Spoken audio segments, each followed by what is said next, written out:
13 of the fantasy football season. And here's a few wide receivers I will bench this week. The first guy, Sutton of the Denver Broncos. So Sutton got a great contract extension. Good for him over there in Denver. And he deserved it from the performances he's put up. But the last 3 games here, he's been a total train wreck for fantasy owners. Is Sutton. Week 9 at Dallas, 1 catch, 9 yards, a 2-point conversion. Week 10 versus Philly, 2 catches, 29 yards.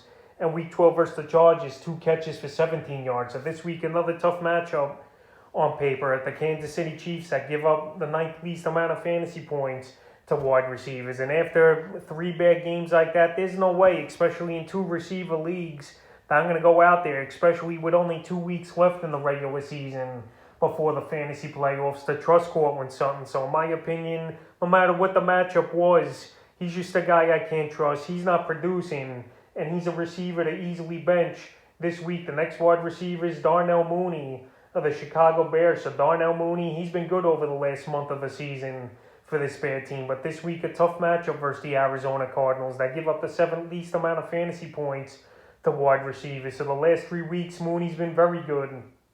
Week 9 at Pittsburgh, a carry for 15 yards, a touchdown, 3 catches, 41 yards, and a touchdown. Week 11 versus Baltimore, monster game, 5 catches, 121 receiving yards, a touchdown on a whopping 16 targets. And then last week at Detroit in Week 12, 5 catches, 123 yards. But if Justin Fields comes back in this one, the numbers are going to go way down. At least Andy Dalton's more of a traditional quarterback. He takes some deep shots where Fields, he's more underneath guy and a guy who looks to run. So right now, Fields practiced the first 2 days of the week with the rib injury. I'm expecting him back, and I'm not expecting Mooney to do much with him in the lineup in a pretty tough matchup versus Arizona. So I know he's been going off the last 2 or 3 weeks, but this week here, I will put him on the bench. The next wide receiver is Elijah Moore of the New York Jets. So another guy, Moore, just like Darnell Mooney, with a different quarterback, he plays good, but with Zach Wilson, the numbers really haven't been there this season here. So the last few weeks for Elijah Moore, Week 10 versus Buffalo,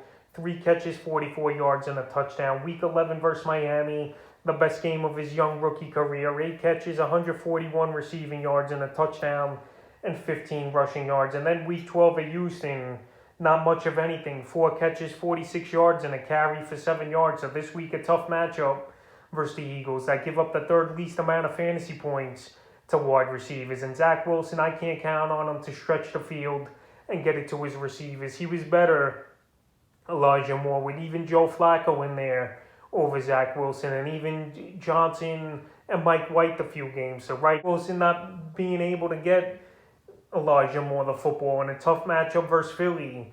I think it's easier to bench him this week is more if you got better options. The next wide receiver is Amari Cooper of the Dallas Cowboys. So the Cowboys play on Thursday Night Football again at the New Orleans Saints. And Amari Cooper's missed the last 2 games with the COVID protocols and out. I know it's a good matchup on paper in New Orleans, but I just got a feeling here the Saints are going to play a tough game, nationally televised Thursday night.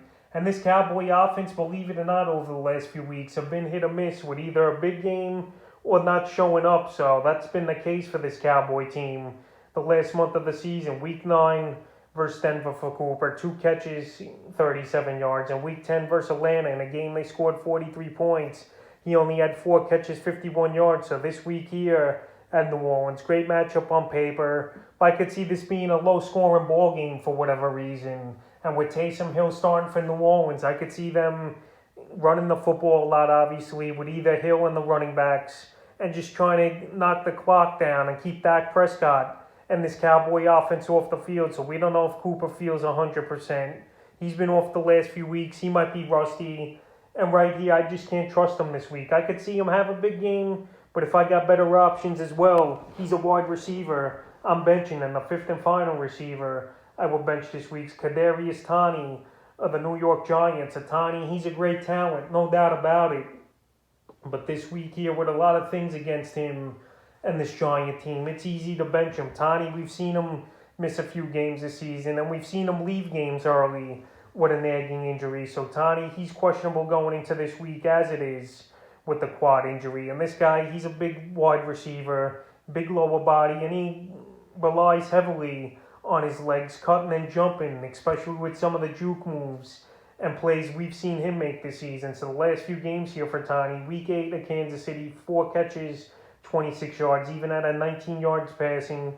Week 9 versus the Raiders, a catch for 9 yards. And then week 11 at Tampa Bay, 7 catches, 40 yards. And week 12 versus Philly, he didn't do anything in that game. I think he was inactive anyway. So week 13, a great matchup on paper at Miami. But the factors against him are the quad, and then Mike Glennon's going to be the starting quarterback. We don't know if Mike Glennon can do much in this game. We've seen him over the last few seasons, and he's been a poor quarterback in this league. So right here, we're Glennon at quarterback and him not 100%. Even if he does play, it'll be easy to bench him this week. So that's a few wide receivers I would bench for week 13 of the fantasy football season.